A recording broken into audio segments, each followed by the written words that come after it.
kind of the point that it's getting at. And it's kind of the guiding point for our conversation the next several weeks, because for the first time in a long time, all of us, myself included, are living in a season that is radically different than anything we've ever seen before. Our routines are disrupted. And in a weird way, we are sitting in the silence, even though we still may be active in doing things. Life as we know it is way different than at any point it's ever been before.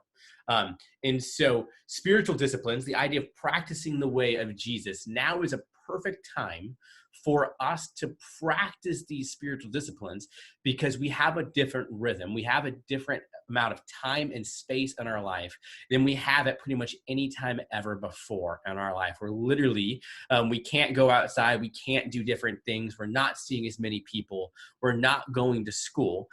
We have a chance to break through the noise and the clutter in our life and connect with Jesus in different, in real and tangible ways. And so if I had a big idea for a night, or a big idea for this conversation we're going to be having for the next several weeks at the very least, is the idea that spiritual disciplines can help us conquer the noise. So spiritual disciplines can help us conquer the noise. And I'm going to walk through what some of these are later, but tonight what I want to do is just give us kind of a guiding framework behind what are the point of spiritual disciplines. So if you have a Bible, flip to Matthew 11. Matthew 11, I'm going to be in verse 28 and 30. I'm going to read it in one translation first, the translation we normally use. Then I'm going to read it in a different one because I like the way the different ones sound. So Matthew 11, verses 28 through 30 in the ESV says this: "Come to me," so this is Jesus talking, "come to me, all who labor and are heavy laden, and I will give you rest. Take my yoke upon you and learn from me, for I am gentle and lowly in heart, and you will find rest for your souls. For my yoke is easy and my burden is light." So that's the ESV. Now I want to read it to you out of a translation called The Message. The Message says this: "Are you tired, worn out, burned out on religion? Come to me. Get away with me and you'll recover your life. I'll show you how to take a real rest. Walk with me and work with me. Watch how I do it. Learn the unforced rhythms of grace. I won't lay anything heavy or ill-fitting on you. Keep company with me and you'll learn to live freely and lightly." And so this is, again, one of our guiding passages and our guiding principles for this conversation we're going to have. So like I said, like, why are we having this conversation now? Simply because I believe that with the amount of time we have and the unprecedented season we find ourselves, that we need these spiritual disciplines probably now more than we ever have before. And so there's some pretty common spiritual disciplines that we probably all do, whether we realize it or not. So going to church is a spiritual discipline. Reading our Bible is a spiritual discipline. Praying before dinner itself is a spiritual discipline. But there is a whole litany and a whole package of spiritual disciplines out there in many different ways. And some of these, as we walk through these in the next several weeks, you may find and you may try and you may go, "Oh, I really like that one." Other ones you may try and go, "Well, that one didn't work for me at all." And so there's plenty of spiritual disciplines, partly because we're all wired differently. So we all have different ways in which we connect with Jesus and in which we hear from Jesus and hear from God. But at the same time, there's different spiritual disciplines that even if they're not your cup of tea, or even if they're not something that comes naturally to you, doesn't mean that it's not something you shouldn't do. And so, for instance, one of the spiritual disciplines we'll talk about in the coming weeks and was kind of talked about in the video we watched are the idea of silence.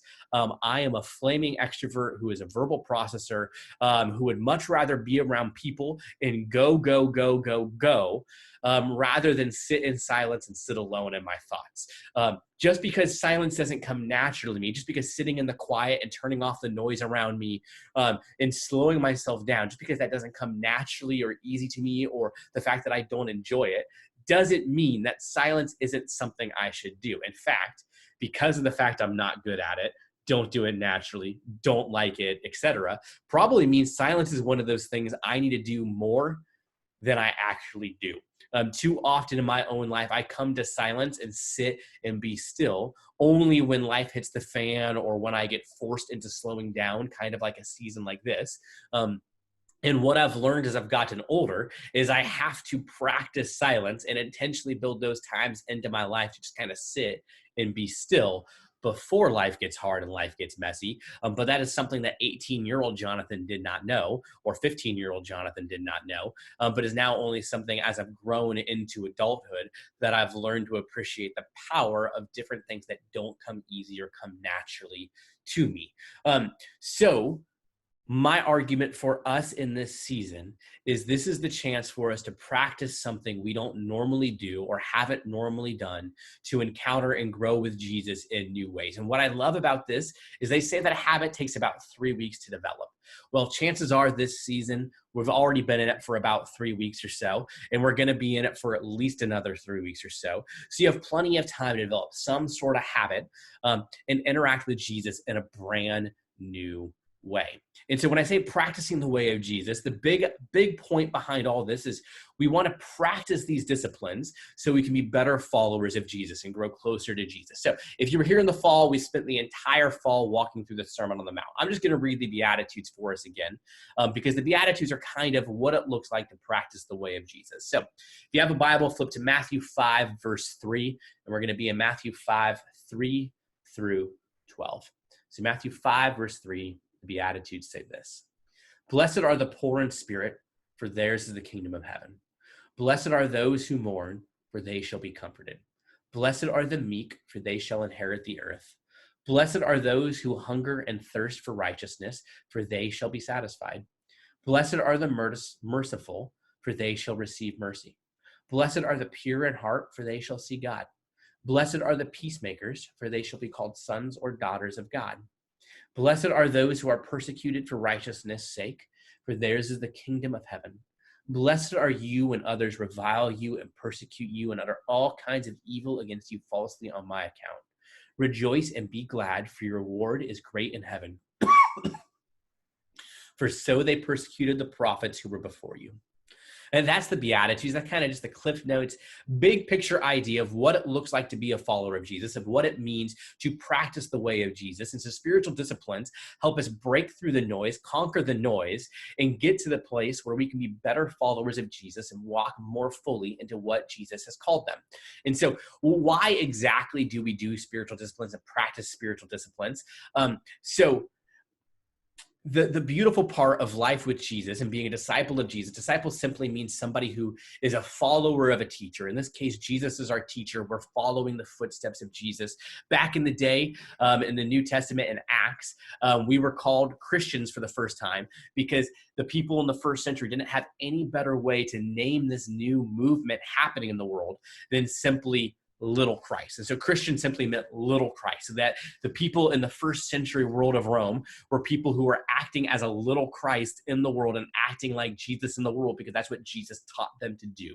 And so that is kind of the pathway that we get to walk in as followers of Jesus. And what I love about this, if you even track the disciples' story from the time that Jesus calls them through the time they die in their life, they all go on a journey and get transformed by walking with Jesus. And so transformation, our change in us growing deeper and more fully into who God is calling us to be, only happens when we are on a journey with Jesus. Or as some say, transformation happens as you keep company with Jesus. And so spiritual disciplines are this idea of keeping company with Jesus. We talk about relationship all the time, and you can only be in relationship with another person when you're talking to them, spending time with them, etc. That's what makes this season of socially distancing hard. Is technology is great, but if you're not ever in somebody's physical presence, it's really tough to fully be in relationship with somebody because there's only so much you can do over Skype, Zoom, Facebook, Instagram, Snapchat, whatever it is, texting, FaceTime. You need to have some sort of interaction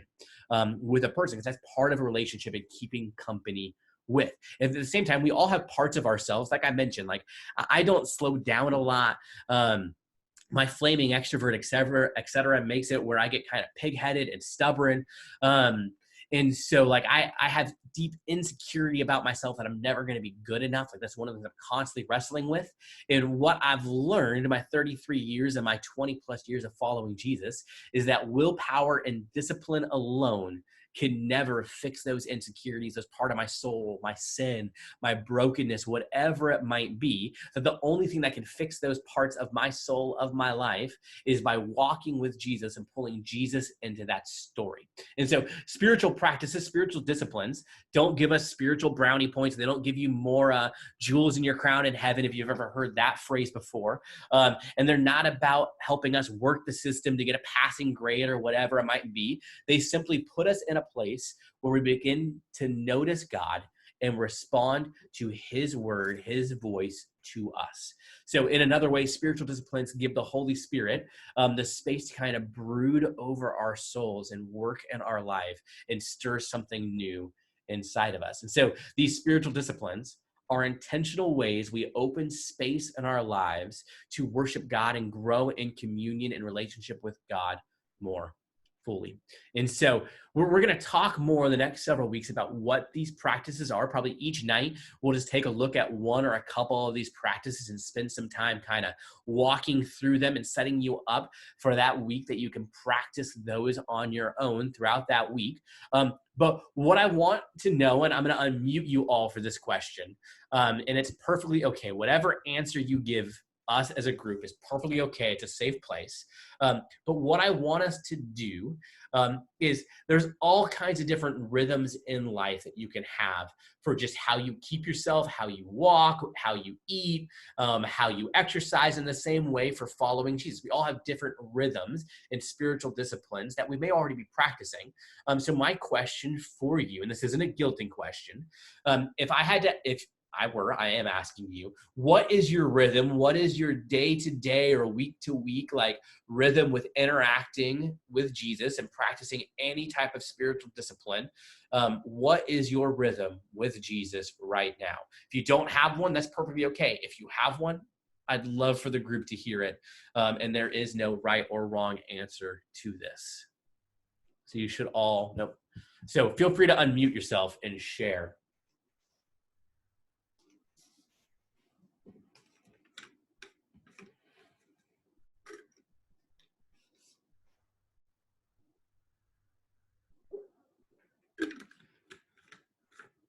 I'll let the crickets go all night if I have to.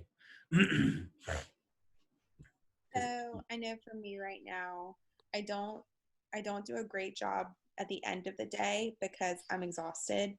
And so right now I found that I try really hard, especially because I am going to work right now. So that means I'm spending some time in my car.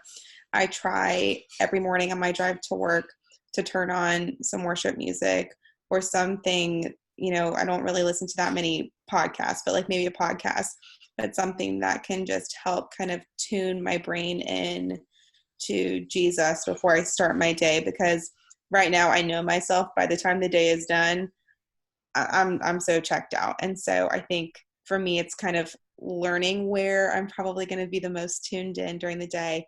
And then listening to music is a big one for me. So if I turn on worship music, it helps me pretty quickly kind of zero in on Jesus and be able to pray on my way to work. I actually have these like devotional books, and they're like quick little 3-minute devotionals. And normally it takes a little bit longer, like 5 minutes, because I like to, read it over and stuff. But I do that like when school was in. I would do that right after I got home from school to give myself like a break before I got into homework. Or like sometimes I do it now. I do it like during lunch when I'm allowing myself to like, eat lunch or have a snack or something, because it's just something quick that I can like pick up and, I can go to sleep and be like, oh, wow, I actually learned something about God today. It's really nice. Awesome. One or two more? If there's one or two more out there. So I haven't been really connecting with God and talking to him because my papa has Alzheimer's, and for a while I've been blaming him, and I know I shouldn't, but it's like in the back of my mind, like, why are you doing this? Those types of comments. And I've been trying to grow in my faith in God for almost 2 years now, and it's hard for me because I've been experiencing some really weird things lately in my life. So, but I do try to talk to him when I'm reading a book called Stronger Than the Struggle. So yeah. Fair, Dakota. Yeah, it's hard. And life throws all kinds of stuff at us. And there's seasons where, even like Kate was saying, where when I was in high school and college, I'm still a night owl, but like I would fully do everything at night. Even though everybody would tell me I need to do it first thing when I wake up. But now the older I've gotten too, I get so exhausted by the end of the night that if I wait to do my Jesus stuff till the end of the night, it doesn't happen. And so you just kind of go through rhythms and you figure it out, which is actually where I want us to close for the night before next week and stuff, we start diving into these more. So like I mentioned, there's rhythms to how we do this. So hopefully in some form or fashion, all of us will have some sort of daily rhythm with Jesus. And these can be big, these can be small. When I was growing up in church, I was taught that I need to read 3 chapters of the Bible every day and pray every day and have a quiet time. And if I don't do that, then I'm sinning and not engaging Jesus enough or whatever it is. Is what I was taught wrong? No. Is what I taught correct? No. Like there's all kinds of ways you can connect with Jesus and practice life with Jesus. But what we should do is in some form or fashion, create the space to interact with Jesus. And some of the standard ways we will talk about in the coming weeks is through reading the Bible and reading scripture, is through praying, is through worship music and all that stuff. So you got to figure out what works for you on the daily, but in some form or fashion, every day, hopefully for more than 5 minutes a day. But if all you have is 5 minutes at a time, just give God 5 minutes and then work from there. It's better to give God any time than no time at all because you feel like you don't have enough time to give Jesus any time. And so we need to have daily rhythms. At the same time, we need to have like weekly rhythms. So maybe that means one day a week you take a little bit more time with Jesus than you normally do. Those are things like maybe going to church, something weekly that is on top of what you normally do every day. So maybe if you spend 5 minutes with Jesus every day, maybe one day a week, you spend a half hour with Jesus or whatever it may look like. At the same time, we have monthly rhythms. So monthly rhythms are things you just do once a month. And there's no like science to this. There's no rhyme or reason necessarily. If you don't do it every month, it doesn't mean you're a bad Christian or anything along those lines. It just means, again, maybe once a month you take an even longer time than that weekly time of like 30 minutes to go deeper and more intentional with Jesus, or maybe practice a different spiritual discipline that we'll walk through in a few weeks and kind of change it up because months are long, months are crazy. If it's a month like April, it feels like it's 400 days. And so like they're long and crazy and you want to constantly stay in tune with what God is up to in your life. Or even some of these are the idea of doing something quarterly. It's like every 3 or 4 months where it's a long enough season of time that maybe you need to look back on or look forward to something. When you're in school and as you're in college, like you naturally have different rhythms of your life of semesters or quarters, whatever it might be, where your life gets broken up into anywhere from 12 to like 20 week chunks at a time. And so those are perfect times to kind of sit back and either look at the last 3 months of your life, look forward to what season you're going into next, and kind of prepare for what that's going on to, take an even like more extended, specific look, like bigger picture view of kind of what God is up to in your life. Even some of the ways that we practice this here at St. Andrew's Youth Ministry is that we will, we go on different winter camps and different retreats and different things like that. And those are kind of like things that you don't do all the time, but things that you still do every now and again on a regular basis to kind of connect with Jesus in a different way. Then maybe even there's stuff that you should do on a yearly basis. And this kind of varies from time to time. Like, for instance, Ellie and I are married. Surprise, surprise. And so one of the things that we try to do, and hopefully we'll get to do it this year, is go somewhere on summer vacation somewhere, or something along those lines. Or we also got married in June, so we might attach our anniversary to like summer vacation. But that's one of the things that you don't do it all the time. You don't vacation all the time, but there's different things with Jesus that, you do it sporadically, regularly, but maybe once a year or whatever it might look like, rather than on the daily. And so as we walk through this the next several weeks, there will be different spiritual disciplines we'll walk through and practice together and practice in the week, because they're just stuff that I think is super important and super valuable. I don't fully do all of these all the time. I wish I did. There's stuff I want to get better at and grow in. Some of them might be really something you've heard before. Others may be something you haven't heard before. A lot of this world I didn't see or was taught about until I was in my mid-20s. And there's stuff that now, looking back on it, I wish I would have learned when I was in high school, because it would have been so nice to have a different way to connect with Jesus on the regular, than just through sitting there and reading 3 chapters of my Bible every day, and going through a list of needs and praying that I had, or whatever it might be that I was taught. And so that's kind of my hope for us in this season, that we use this time well, and that we learn different stuff to put on our tool belt to connect with Jesus and help others connect with Jesus. So I'm going to pray for us, and then we're going to call it a night. So feel free to keep hanging.